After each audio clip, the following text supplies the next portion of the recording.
Good morning, Tallahassee. It's time to wake up War Chant on 97.9 ESPN Radio. Here's WarChant.com's Aslan Hajavandi and Corey Clark.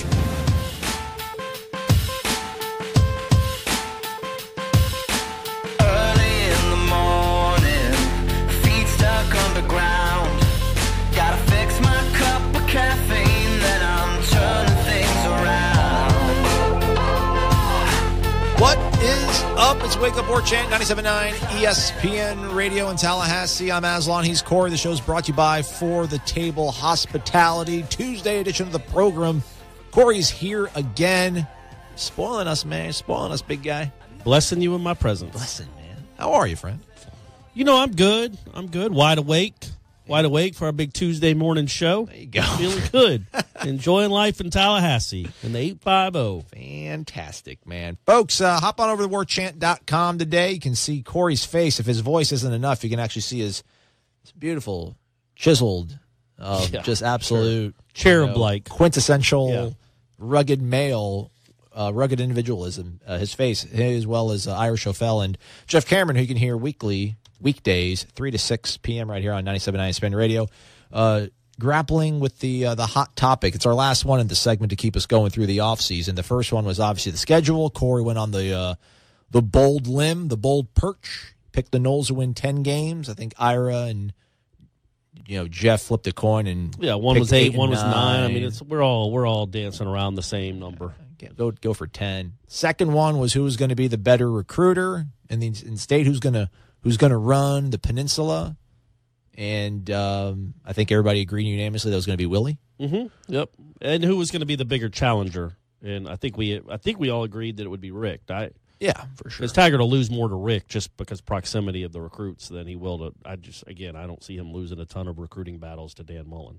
I tried to do research on this, and by research, it's a very loose term. I was trying to get the backstory to this. Apparently, Ron English is an assistant coach on the Gator staff. He used to be, I think, defensive coordinator at Michigan when Rich Rod, I think, might have been up there and failed miserably. But I think he rehabilitated his coaching chops or whatever. But apparently they had a high 4 or 5 star defensive back they were after. And apparently, I guess, Ron English tweeted at this prospect's friend. So it'd be like you being a 5-star guy. Corey Clark, where is he going to announce where he's going to school? And then I text Irish O'Fell like, hey, man, what's your buddy Corey Clark going to end up doing? Text or tweet? Tweeted at him. And then, that's out there for everybody to see. So everybody saw it, and the kid ultimately goes and picks somebody else. So he didn't DM him? No. He just out-tweeted him in the public. Okay. I think so. Well, that's not the smartest thing to do. And then you lost out on the kid, too. Oh, well. Sorry, Gators. Yeah. They're so terrible. It's great. But, I can't. I don't fear them. I don't want, fear is too strong of a word. It's just I fear the ramifications of losing to them. It's just been such a nice, peaceful 8 years pretty much, with the exception of one hiccup. Yeah, well, keep it going. That's all you got to do. I think that's when it's going to finally, I'm people for some reason think I have some sort of axe to grind with Willie, which is not the case. But I think it's because you talk a lot about your love for Jimbo that they feel like there's an axe in your hand because you're talking with the new guy. I'm not saying I feel that way. And quite frankly, I barely listen to what you say anymore. Okay. But I think they maybe feel like you're so pro Jimbo that I'm anti-Willie. You got to be anti the new guy because you were so pro the old guy. Yeah. I mean, that's not – I understand that line of reasoning, but it's not sound reasoning. Sure, but I'm saying that's probably where they're coming from. Right. But once he beats Florida, then it will happen. That's all he's got to do. But 7, does it need to be 7 out of 8 or just one time? And we can't just give him a one-off. Well, once it happens, it's got to happen first for me to let down my guard and love again. That's the way it's got to happen. I understand. It was bleak. It was so bleak, Corey. Yeah. So, real quick background. I've said it probably the story before. I stayed for another football season. I could have graduated after 2003, but I stuck around for 2004. Chris Ricks, senior year. We got this thing in the bag. Rainbow offense. Kirk Herbstreit. Chris Ricks, preseason Heisman favorite. Let's do this. And obviously it doesn't work out that way. But then we at least had the Gators at home to end the season. We hadn't lost to Florida at home since 1986. They were not a good Florida team. Let's just go ahead and stomp them. Ron Zook got fired. On his way out. Yeah. So I was a broke college student, but we had a Sam's Club membership, me and my roommates, and we lived in an Inn Village, which is right across from the stadium, so we'd always be the tailgating epicenter for all of our friends and everything. So we go to Sam's Club, buy all of our goodies and whatnot, and they actually had like bottles of Chandon, like Moet champagne, like $30. Okay. I'm broke. All like right. for kids in college now, they're like $30. Psh, I spend that on 2 beers at Madison Social or something. I'm just joking. 2 beers and an entree. Right. So I buy, like, that was basically like my week's worth of going out money on a bottle of champagne. And my roommate gets a bottle of champagne and the other roommate. So we had like all these bottles of champagne in our refrigerator, cooling down, chilling. We're like, we're going to go beat the hell out of Florida and we're going to come back here and we're going to get loose. And then Wyatt Sexton just didn't feel like doing his part of the bargain. No, he did not. Chris Ricks actually came in and almost kind of saved the day. Did a great job. Yeah. He did a great job. He did a very admirable job. So that happened, and that just started a tailspin of, 6 years of absolute misery against they that lost team? 6 years in a row, right? What I remember about that game is that I had watched that Florida team a good bit that year, and their defense was really bad in the interior, like middle linebacker, the defensive tackles. I watched all these teams just gash them running up the middle. But obviously it's a Florida defense. They got speed. If you run toss sweeps, they're going to come and get you. And that's all Jeff Bowden was calling with Leon Washington was toss sweeps. Toss sweep, toss sweep. So he'd get tackled 4 yards behind the line, 2 yards behind the line. Anytime they ran up the middle, they'd get 8 or 12 yards. Just didn't do it enough. Didn't do it, period. Yeah. Commemorated the field after Bobby Bowden on that night, or before the game started. Big fireworks, everything. Was great. Yep. Ron Zook ended his career 1-0 on Bobby Bowden Field. Yeah. So, like, that's the prologue. Is prologue before the story begins? Or is Correct. Yes. Yeah. That's the prologue to my, adoration of John James. It's like I lived through that, and then he comes, white knight, beautiful flowing mane of hair, just and saves the day and starts whipping them. And I'm like, I appreciate that. Thank you. Right away, made Urban quit. Yeah. The whole thing, man. Yeah, he took over the state for 5 or 6 years. It's like Van Damme in Bloodsport. Say it. Yeah. Say it. Yeah. He did it, man. He took over their rivals. He made. I mean, how many coaches did he coach against? Did he coach against 5 Florida coaches, all told? No, 3. Well, 4 if you count Randy Shannon, I guess, right? Yeah, so he you're not counted that far interim. off. Yeah, he coached against 4. Golly, man. Urban, Muschamp, McElwain, and Randy Shannon. Yeah, so he went through 4 Florida coaches and at least 2 or 3 Miami coaches. He kind of owned them. Yeah, so I get the love for the guy. And I hate Florida. Like, I can't stand him. Like, that's the only thing I will try to be objective guy, not because I'm trying, but that's just kind of how I am. I'm not too over the top with my love for my alma mater. I do love my alma mater dearly. I care for it, but I'm not that rowdy about it these days, at least not professionally. Like, if I was probably just going to the Notre Dame game off the clock with my friends, I'd probably get really obnoxiously drunk and, like, challenge people to headbutt contests and stuff like that. But right now, I'm kind of chilled out. But when it comes to Florida, I just can't hide it.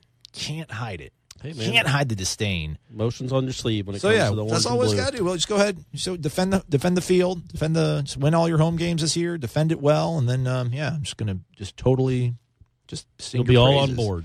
Yeah. So that was the third topic. I just don't want to see a boring offense, Willie. I just don't want to see that I anymore. think you're all right. I think you're we'll all right. let's see some touchdowns. That really some hurts. long Like runs. that really. Man, like you really. That's your thing. Like you, Oh, it you was can't so stand yeah, it. I just could not. Last year was just it was just a grind. It was just a grind to watch that offense.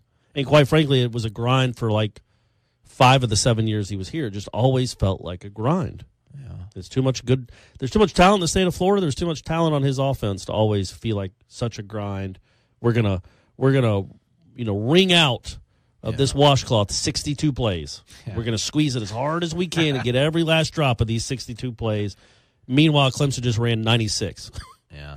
So anyway, but we don't have to worry about that anymore. That's over. That's Texas A&M's problem. It's over. The fourth and final hot topic of the offseason, if you will, is this whole football-only facility. The video, again, of Irish O'Fell, Jeff Cameron, Corey Clark is up on warchant.com. Go ahead and check it out. It's about a 6-minute video. Somebody was asking us if we could make that available in like a podcast for them to listen to. No. Just click on it on YouTube and just walk away, and you can listen to it like a podcast. Is it on YouTube? Yeah, the video Oh. is a video. I mean, where else are we putting it? I mean, War Chant Warchant. TV isn't an actual television station. It's just Right, but I it's feel branding. like It's on it's the- just you and I talking. I feel like our subscribers should get that content, not just anybody in the world. has access to it. I feel like that should be a subscriber base because it is incredible content. Or are you talking about this show or your video with Ira and Jeff? The Ira and Jeff videos. Yeah. Well, I mean, you got to put it out there for everybody. I mean, we don't want to, strip people of. I feel like we should do the videos like we do the premium articles. Like the first half of the video is you see everything, and then it just slowly starts fading to black.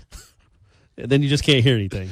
Or for more, right in the middle of a point, and I'm looking at the camera, it just fades to black, or you get the bars. Or start like muffling your voice, like one of those FBI informants. Like, just saying. So yeah, the final installment is this football facility thing, which was really, I mean, you just kind of provided the comedic relief on it. It was really I don't remember saying anything in that video. You just looked at Ira. You're basically defending John Thrasher getting thrashed for the whole, not gold right standard thing. We're going to catch up with David Teel again from the Daily Press in Virginia to talk about this whole revenue gap between the ACC and the SEC. A lot of it comes down to, obviously, network dollars, television money. But Florida State does have the most revenue in the they have according to USA Today's database, which I feel weird citing because they know what they're doing, but a lot of these numbers I feel like are just kind of fudged to a certain degree. I don't know how much transparency there is between every school. But Florida State brings in the most revenue than any other ACC program, according to the USA Today database. They're top 10 in the nation. Clemson, at least 3 years they're going to be ahead of Florida State on getting this football facility open. I mean, they broke ground on this thing in 2015. Yeah. And we were still talking about, maybe doing, I think there's a timeline I put in the video. They also renovated their basketball arena. Huge renovations. And to their baseball stadium. Hey, man, I don't get it. I don't understand either. What did we do? The renovation, and just one of these days I'm just going to go full bore. But the renovation that was done after the national title game was nice. Like the locker rooms and the players' lounge, it was nice, but it wasn't anything that you would brag about. It was nothing that I think any other school was looking at. Like, wow, let's copy that template. Does Doak need a huge renovation? It's a really pretty building, and it's always going to be pretty. And they got a video board now. They got the Champions Club in the other end zone. They took care of everything I feel like they needed to aesthetically from the outside. Yeah. The other stuff needs work. Well, apparently the actual stadium, the structure needed work. That's why the whole Champions Club thing was. Golly, listen. I'm not trying to tease you guys with this stuff. Warchant.com, Warchant 30, free 30-day trial. Jerry Coots, the stuff that he lets you in on is thank you, Jerry. He's he's not the head of Seminole Boosters, but he's like the vice president, I would say, and he's been doing it forever. Yeah. He started the Osceola, if people remember that, back in the early 80s, the publication that started that covered Florida State sports. And so he's been really around the program in a integral part of the Boosters for 3.5 decades. So, he has a lot of insight. And when people bring it up on the message boards, which they do a lot, he usually goes in there and just his side or the Boosters' side. Or politely and diplomatically. And people are just spouting all sorts of nonsense, probably myself included. And he just comes in as nice as can be. Well, listen, everybody, this is how it works. This is why we did what we did. And you're like, all right, well, that makes sense. But maybe that is a question I would like to ask him. I feel like he's been dealing with coaches for a while, so he learns how to handle criticism. Yeah, touche.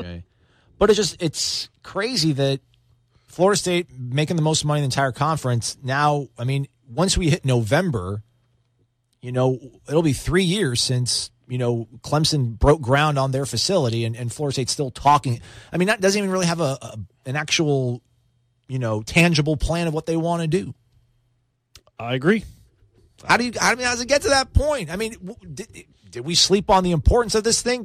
No one else had one. I don't know how many other schools had a football ops facility in 2015. But the first sort of instance of anybody mentioning something dedicated to football, I think Jimbo told GeneWilliams.com in Jacksonville at a booster stop in early 2016 that he wanted an academic facility. But I don't know how much of that was him maybe kind of just diplomatic say, I want an academic facility as part of the whole entire football facility. Right. So, I mean, like, that's how long ago it was broached, and I realized there was a transfer of power here with Willie and Jimbo, but it's just crazy to me once I put all that, like, on a piece of paper in front of me. You know, like 2015, Clemson breaks ground. 2016, Jimbo says he wants it. 2017, Clemson opens theirs. Florida State then says, we're cool with it. And then 2018, Florida State says, well, we actually probably have to go back and reassess our plans. It's just crazy how really quickly it went from everybody would want one. Sure, it makes sense. It went from a want to a need in record time. And that's a good way to put it. Just record-breaking time. And you don't quite, I guess it's just because, all your rivals around you are building them. And so if they're doing it, you got to do it. And then when they build a ladder to the moon, you have to build a garnet-colored ladder to the moon. I mean, it's never going to stop. It's going to be something else. Like, what's next is what I want to know. We're all in the football facility business right now. We all get it. Everybody has to have one. Every serious football school. What's next after that? Domes? Like, do they all have to have domes? Do they all have to have helipads in the middle of the field or on the coach's office so he can just, does every coach now going to have a helipad on top of the football facility so he can take it to a recruit? Is that next? A state-sponsored helicopter? What happens? What's next? A hoverboard? Maybe like houses on campus for the coaches with zip lines that go directly from their front door to Doak. Well, not even that. They don't have to be on campus. They could be ziplining from Golden Eagle. I mean, is downhill. That's a lot. Downhill. It's downhill. It gives state workers a lot. I mean, that's probably jobs. Public Works. There we go. Probably jobs for a lot of people because that's not going to be easy. Yeah. That's a 8 to 12 mile zip line that you have to avoid all the power lines. I mean, guys, what are we doing? Why doesn't Florida State be the first at something instead of always chasing? Why aren't they the first that have zip lines from all the assistant coaches' houses to the football facility, to the stadium? We'll see if we can get Jerry Coots on the line. Is it Coots or Cuts? We always go back and forth. I think it's Cuts, but it could be Coots. I'm going to say Coots and you say Cuts. By the way, it is GIF. It's GIF. Somebody said Aslan for once said something right. He called it a GIF. No, I erred. The guy that created it. The guy that created it. I can't remember what it stands for. It's an acronym, but I can't remember what it stands for. But he said it's GIF. The guy that created it said, no, I pronounce it GIF. But that guy's wrong. That's all there is to it. You don't say a Christmas GIF. Graphics interchange format. Here's your problem. You can't invent this or make it up and then 25 years later come out and say, actually, this is what you should have been pronouncing it as. It doesn't work that way. Also, graphics, to me, that would be a GIF. Yeah. Graphics. Graphics. There you go. Just saying, graphics. All right, we're going to bring in David Teel again from the Daily Press in Virginia to talk about the widening revenue gap between the ACC and the SEC, and is there anything that Florida State and the ACC can do about it? We'll talk about that next right here on Wake Up War Chant. It's 97.9 ESPN Radio. You're locked in to Wake Up War Chant on 97.9 ESPN Radio.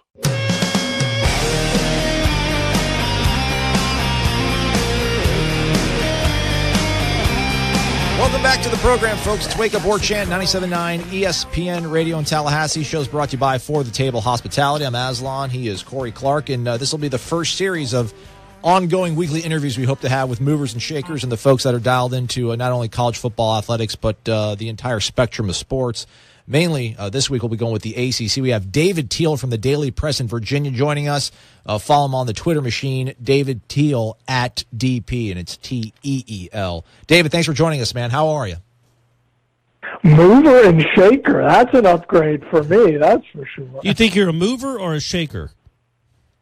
I think I'm neither. I just think I'm old. I hear you. Well, David, you had that great sort of article before the 4th of July weekend that a lot of folks on warchant.com and folks that are obviously very interested in ACC athletics hopefully read, which was kind of the breakdown in terms of the revenue gap between the ACC and the larger Power 5 conferences. And a lot of that comes into play as these conference networks that the Big Ten and the SEC already have, and the ACC's going to be having that linear network in 2019. There are some really stark numbers that we can jump into in a little bit. But just, I guess, first off, in terms of the research that you did anything catch you by surprise? Maybe in terms of just how big the gap has become over the last 3 years? Well, there wasn't any really surprising numbers. I mean, we've known that the Big Ten projections were going to be north of $50 million per year per school fairly soon, And Michigan's athletic director, Ward Manuel, confirmed that to his board of regents in late June. And so that just got me thinking about what the ACC might expect just with the first year of its network. So I just researched some numbers on what the SEC network delivered in its first year. And the SEC network has paid big dividends. It looked like in your research there that before the SEC network launched, the SEC was getting about $210 million annually in revenue. The ACC was only about $13 million off that pace. But in the time that the SEC network has been up and running, that gap has gone from $13 million to $173 million. I mean, I guess that's just TV money now. Oof. That's not overall revenue. That's just TV dollars. That's a big number. That's a really big number. Yeah, $173 million a year. You divide that up by 12 or 14 schools, however many you might have in your conference, and it's well over $10 million a year. David, is there? I mean, I know we hope that when I say we, because we're all part of the ACC media and we cover ACC schools, we hope that this, helps eliminate some of that discrepancy. But where can the ACC expect to get? Like, they won't be able to make up that gap completely, right? Nobody expects that, do they? I sure don't, and I haven't spoken to anyone who does. I just, especially with the Big Ten, that gap is so large, and the Big Ten just has these immense demographic advantages. You're talking about large land grant schools. There's one private school, guys, in the Big Ten, and that's Northwestern.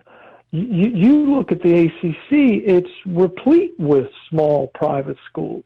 There's Duke, there's Wake Forest, there's Boston College. Most folks don't realize Miami is a small private school. Pittsburgh is a quasi-private, half private, half public. The enrollments in ACC schools are just far lower than the Big Ten and the SEC. Smaller enrollments means fewer alumni, means a smaller fan base.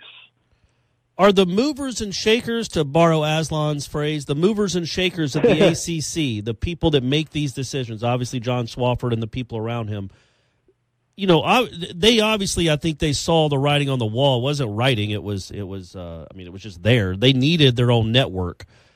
Did they do something wrong 8 or 10 years ago? Should they have seen this coming? Because now they're the one conference, I think, unless the Big 12 has one. I think the Big 12 has one. I can't remember. I know they have a Longhorn network. The Big 12 does not have one. Should the ACC have seen this? Has this conglomeration that hasn't worked. But should they have made their move with this 7 or 8 or 10 years ago? And did they really try 7 or 8? Because Lord knows we've been hearing about the ACC network forever. Did they try 7 or 8 or 10 years ago, and it just took this long to come to fruition? They really couldn't try. That was the problem. You look at the ACC 8 to 10 years ago. Right. ACC football stunk. Mm-hmm. It was terrible. The ACC went more than a decade without producing a final top 5 team in the Associated Press poll.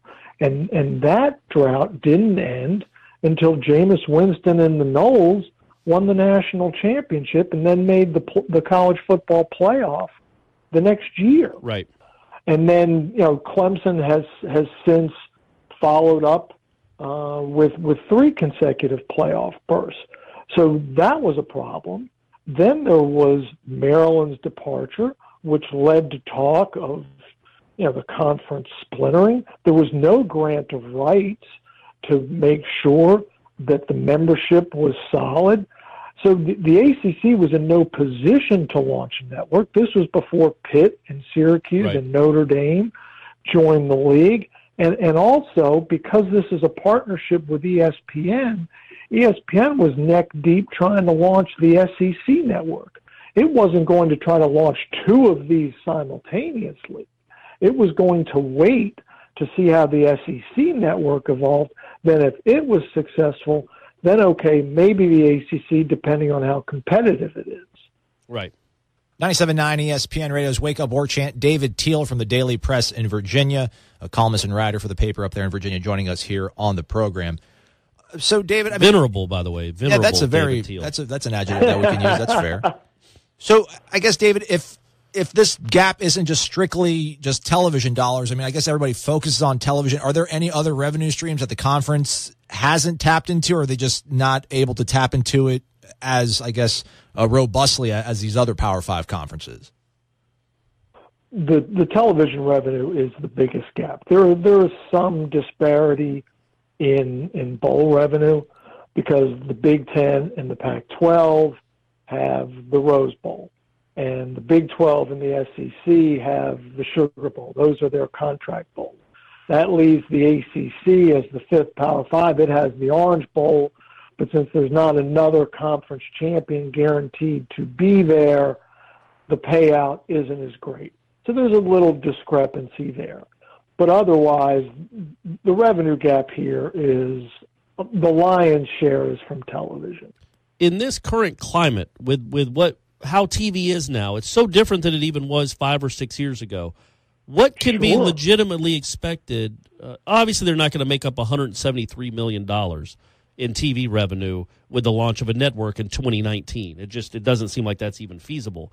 Can they make up $100 million of that deficit? Can they get at least in the ballpark where, Florida State fans, just for their perspective, they're worried that they're going to be lapped, that they're going to be left behind financially because they just won't be able to compete. Right. They're right in the middle of Alabama and Florida, in Georgia. Those are who they feel like they're competing against, and they're worried they won't be able to. Can this TV network kind of at least help them? I think it can.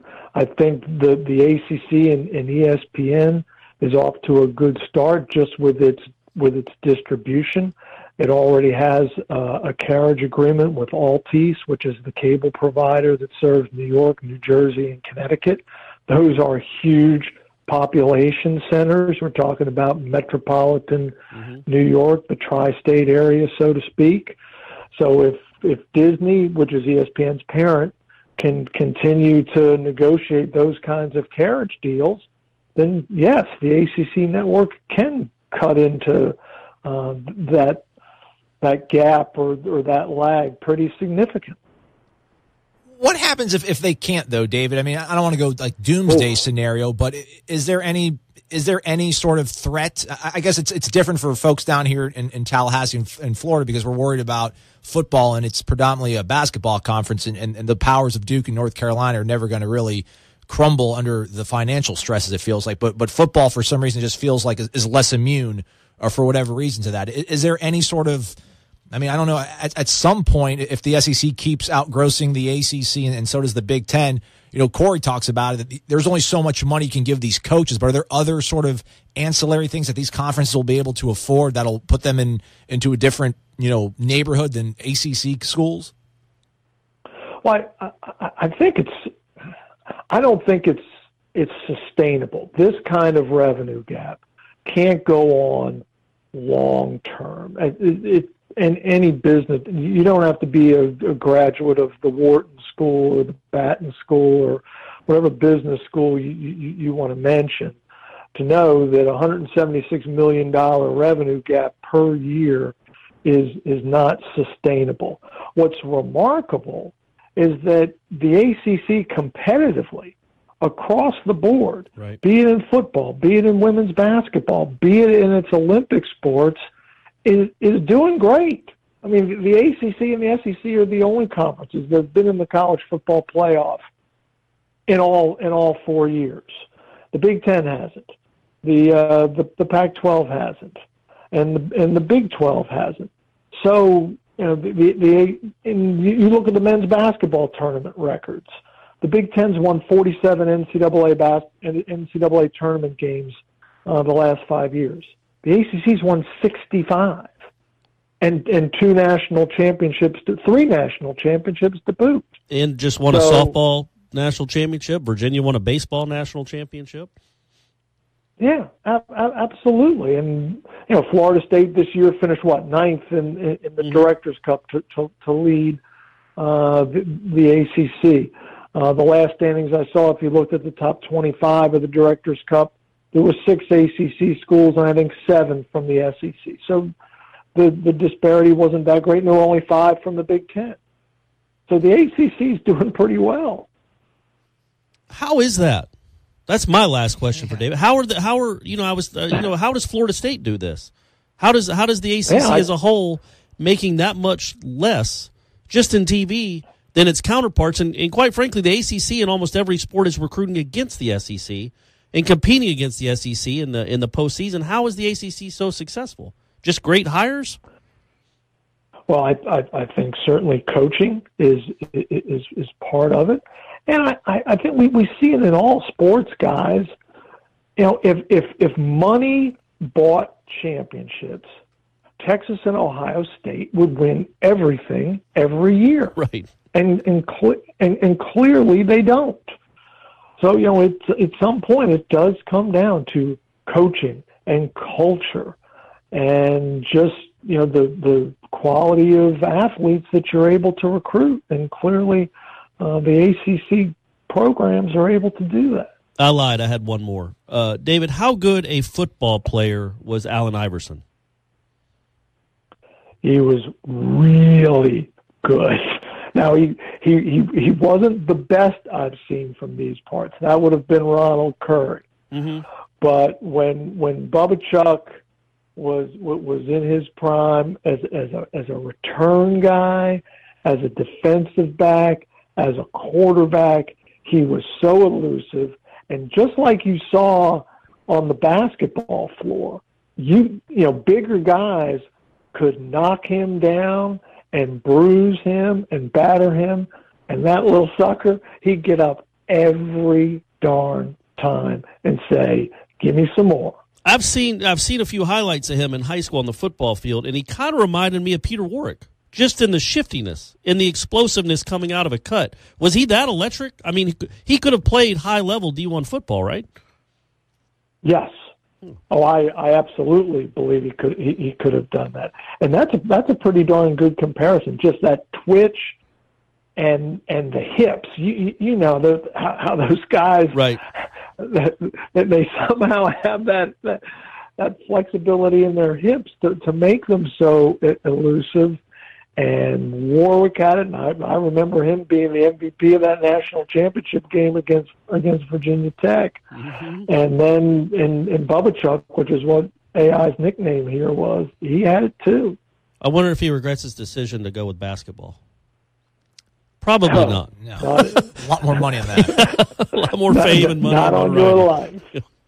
David, before we let you go, I just want to kind of ask you, I don't know, from the outside looking in with Virginia Tech, we keep seeing these names, these players that are, either losing the season to injury or whether it's becoming academic ineligible, or I guess lately it was Mook Reynolds the other day has been dismissed from the team, but I guess he's a third string guy. I don't want to call it unrest, but this is not a typical offseason in Blacksburg, it feels like. It's been a brutal offseason in Blacksburg. And Mook Reynolds actually was a projected starter. Okay, well, there you go. He played at the whip linebacker and some at safety. You could call him a DB, you could call him an outside linebacker, but either way, he was going to start, as was Adonis Alexander, and he turned up academically ineligible, and they lost three guys to early NFL draft entry. It's been a rough off season. Bud Foster is one of the best defensive coordinators in the country.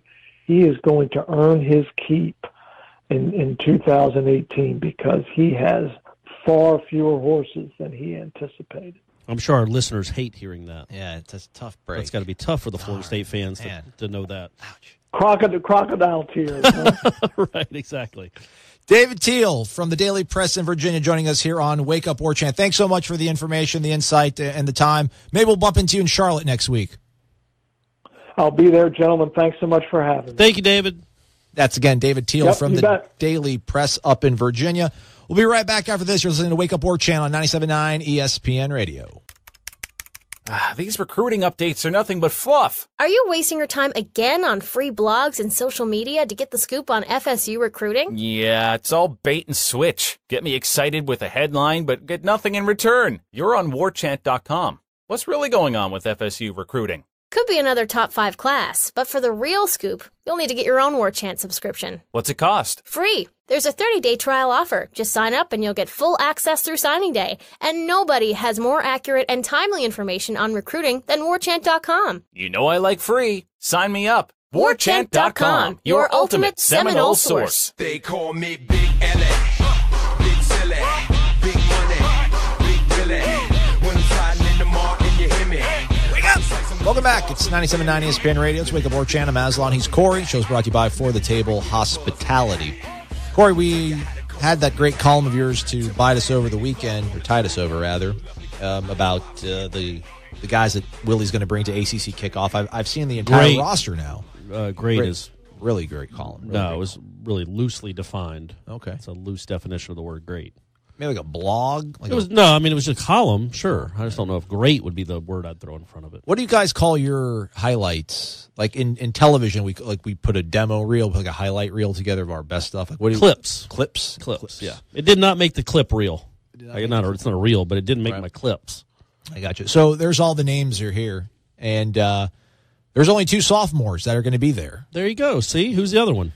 The quarterback for Virginia Tech. Okay. The guy that wasn't even supposed to be playing, we thought, maybe, hopefully. But he's going to be playing, it looks like. Obviously, I mean, shoot, he's going to be at ACC kickoff. So, but, again, you heard from David Teel previously. They've been losing guys left and right.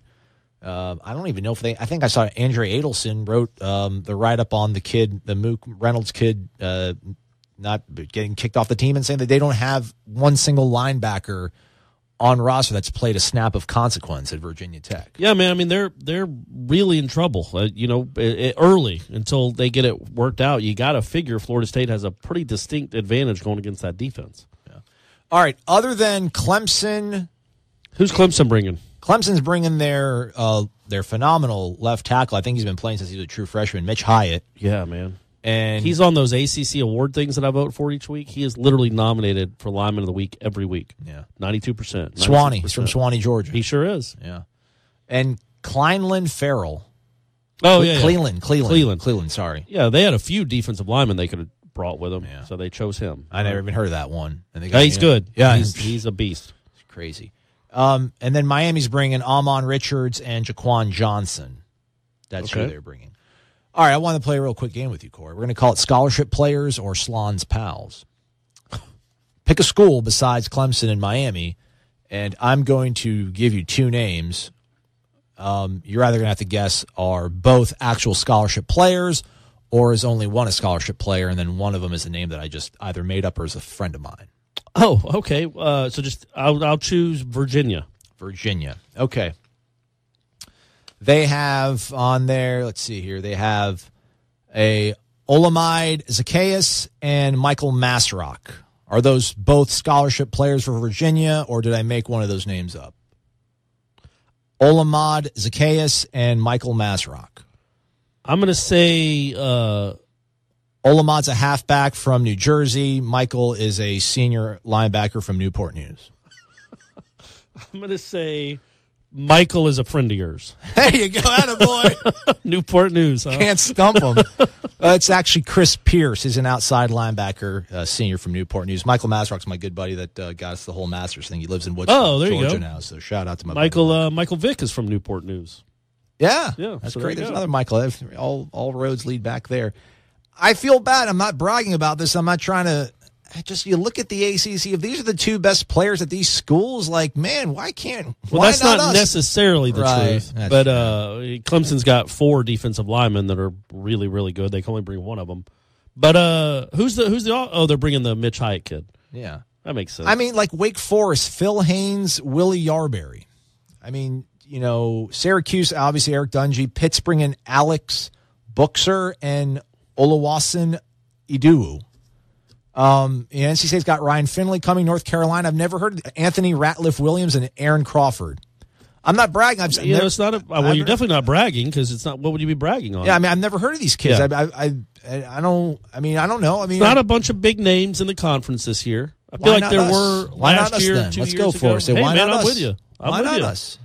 You're not scared of those teams. I mean, you beat Clemson. If Florida State beats Clemson, is Florida State playing in Charlotte in late December? Yeah, I think that because they would have but essentially a 1.5 game lead. They'd have to lose twice.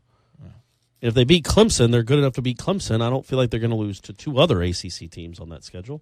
All right, very good. But you never know with BC. You never know. You got to watch out. Those tricky Eagles, man. All right, let's step aside for our final break of the day. We'll come back and a couple other things to touch on. Football related, I think. I'm going to have to make some stuff up. We'll be back. It's Wake Up War Chant, 97.9 ESPN Radio. You're locked in to Wake Up War Chant on 97.9 ESPN Radio. Were you trying to get crazy with this, eh? Don't you know I'm loco?